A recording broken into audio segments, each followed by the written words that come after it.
Hi friends, ನಮಸ್ತೆ. ಇವತ್ತೊಂದು ಎಕ್ಸ್ಪೆರಿಮೆಂಟಿಂದ ನಾನು ನಿಮಗೆ ಒಂದು ವಿಷಯನ ಅರ್ಥ ಮಾಡಿಸ್ಬೇಕು ಅಂತ ಅಂದ್ಕೊಂಡಿದ್ದೀನಿ. ಅದೇನೆಂದರೆ, ನಿಮಗೆಲ್ಲರಿಗೂ ಗೊತ್ತು ಪಂಚಭೂತಗಳಿಗೆ ಇರುವಂಥ ಶಕ್ತಿ ಎಂಥದ್ದು ಅಂತ. ಹಾಗಿರುವಾಗ ನಾವು ದಿನನಿತ್ಯ ಉಪಯೋಗಿಸುವಂಥ ನೀರು, ನಾವು ಕುಡಿಯುವಂಥ ನೀರಿಗೆ ನಮ್ಮ ಭಾವನೆಗಳಿಗೆ ಸ್ಪಂದಿಸುತ್ತೆ. ಅದರಿಂದ ನಮಗೆ ಏನೆಲ್ಲ ಉಪಯೋಗ ಆಗುತ್ತೆ ಅನ್ನೋದು ಎಷ್ಟೋ ಜನಕ್ಕೆ ಗೊತ್ತಿರಲ್ಲ. ಹಾಗಾಗಿ ಗೊತ್ತು ಮಾಡಬೇಕು ಅನ್ನೋದಕ್ಕೋಸ್ಕರನೇ ಇದೊಂದು ಸಣ್ಣ ಪ್ರಯತ್ನ ಅಷ್ಟೇ. ನಿಮಗೆಲ್ಲ ಕೇಳಿದ್ದೀರಾ, ನಮ್ಮ ಮಾತೇ ನಮ್ಮ ಪ್ರಪಂಚ. ಅಂದರೆ ನಾವೇನು ಮಾತಾಡ್ತೀವಿ ಅದೇ ನಮ್ಮ ಸುತ್ತಮುತ್ತ ಘಟಿಸುತ್ತೆ ಅಂತ. ನಾವು ಒಳ್ಳೇದು ಮಾತಾಡಿದ್ರೆ ಒಳ್ಳೇದಾಗುತ್ತೆ, ಕೆಟ್ಟದ್ದು ಮಾತಾಡಿದ್ರೆ ಕೆಟ್ಟದಾಗುತ್ತೆ. ಹಿಂದೆಲ್ಲ ಹೇಳ್ತಾಯಿದ್ರು, ಏನೇ ಮಾತಾಡಬೇಕಾಗಿದ್ರು ಯೋಚನೆ ಮಾಡಿ ಮಾತಾಡು ಅಂತ.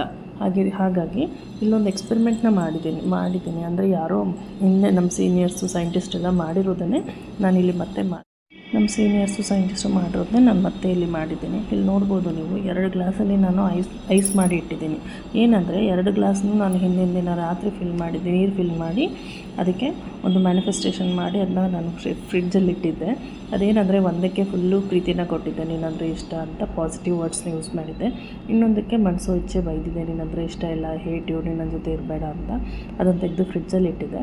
ನೆಕ್ಸ್ಟ್ ಡೇ ಮಾರ್ನಿಂಗು ನಾನೇನು ಬೈದಿದ್ನಲ್ಲ ಅದು ಒಡೆದೋಗಿತ್ತು. ಅಂದರೆ ಯಾರಿಗಾದರೂ ಅಷ್ಟೇ ಅಲ್ವಾ, ನಾವು ಯಾರಿಗಾದರೂ ಬೈದರೆ ಅದು ಸಣ್ಣದಾಗಿರ್ಬೋದು, ದೊಡ್ಡ ವಿಷಯನೇ ಆಗಿರ್ಬೋದು, ಅವ್ರ ಮನಸ್ಸಿಗೆ ಖಂಡಿತ ಬೇಜಾರಾಗೇ ಆಗಿರುತ್ತೆ. ಅವ್ರು ತಪ್ಪಿರಲಿ ಇಲ್ಲದೇ ಇರಲಿ, ಮನಸ್ಸಿಗೆ ಬೇಜಾರಾಗೋದಂತೂ ಸತ್ಯ. ಹಾಗಿರುವಾಗ ಈ ಥರ ನಾವು ನಮ್ಮ ಭಾವನೆಗಳನ್ನ ನಾವು ನಮ್ಮಲ್ಲಿ ಸರ್ಪ್ರೆಸ್ ಮಾಡಿ ಇಟ್ಕೊಳ್ಳೋದ್ರಿಂದ ನಮಗೂ ಹೆಲ್ತ್ ಅಪ್ಸೆಟ್ ಆಗುತ್ತೆ, ನಮ್ಮ ಚಕ್ರಗಳು ಇನ್ಬ್ಯಾಲೆನ್ಸ್ ಆಗುತ್ತೆ, ಬೇರೆಯವ್ರಿಗೂ ಕೂಡ ಬೇಜಾರಾಗುತ್ತೆ, ಅವ್ರ ಮನಸ್ಸಿಗೂ ನೋವಾಗುತ್ತೆ. ಇದನ್ನು ನಾವು ನೀರನ್ನ ಉಪಯೋಗಿಸ್ಕೊಂಡು ನಾವು ಯಾವ ರೀತಿ ಒಂದು ನಮ್ಮ ಆಸೆ ಕನಸುಗಳನ್ನ ಈಡೇರಿಸ್ಕೋಬೋದು ಅನ್ನೋದನ್ನು ನಾನು ಇಲ್ಲಿ ಹೇಳ್ತಾ ಇದ್ದೀನಿ. ಇದನ್ನು ವಾಟರ್ ಮ್ಯಾನಿಫೆಸ್ಟೇಷನ್ ಅಂತ ಕರೀತಾರೆ. ವಾಟರ್ ಮ್ಯಾನಿಫೆಸ್ಟೇಷನ್ ಅಂದರೆ, ನೀವು ಪ್ರತಿದಿನ ನೈಟು ಮಲ್ಕೊಳ್ಳುವಾಗ ಮಾಡಿ ಕುಡಿಯೋ ನೀರನ್ನ ತೊಗೊಂಡು ಕೈಯಲ್ಲಿ ಇಟ್ಕೊಂಡು ನಿಮ್ಮದೇನೆಲ್ಲ ಆಸೆ ಕನಸುಗಳು ವಿಷಸ್ಸು ಆಗಬೇಕಾಗಿರೋದಿದೆಯೋ ಅದನ್ನು ಕೈಯಲ್ಲಿ ಇಟ್ಕೊಂಡು ಆಗಿರೋ ರೀತಿ ಹೇಳ್ಕೊಂಡು ಅದನ್ನ ಫೀಲ್ ಮಾಡಿ ನೀವು ಅದನ್ನು ಕುಡಿತಾ ಬನ್ನಿ. ಇದನ್ನು ಕಂಟಿನ್ಯೂಸ್ ಆಗಿ 21 ಡೇಸ್ ಮಾಡಿ. ಯಾಕೆಂದರೆ 21 ಅನ್ನೋದು ವ್ರತ ಥರ ಅಲ್ವಾ. 21 ದಿನ ಮಾಡಿದಾಗ ಅದು ನಮ್ಮ ಅಭ್ಯಾಸ ಆಗುತ್ತೆ ಅಂತ ಹೇಳ್ತಾರಲ್ಲ, ಹಾಗೆ 21 ದಿನ ಮಾಡ್ತಾ ಬನ್ನಿ. ಖಂಡಿತ ನಿಮ್ಮೆಲ್ಲ ವಿಷಸ್ಸು ನೆರವೇರುತ್ತೆ.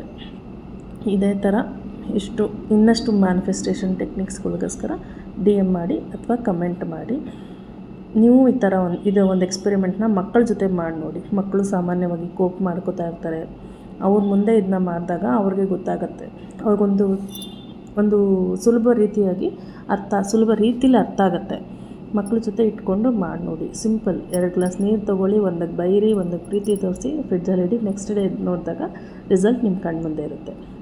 Thank you so much.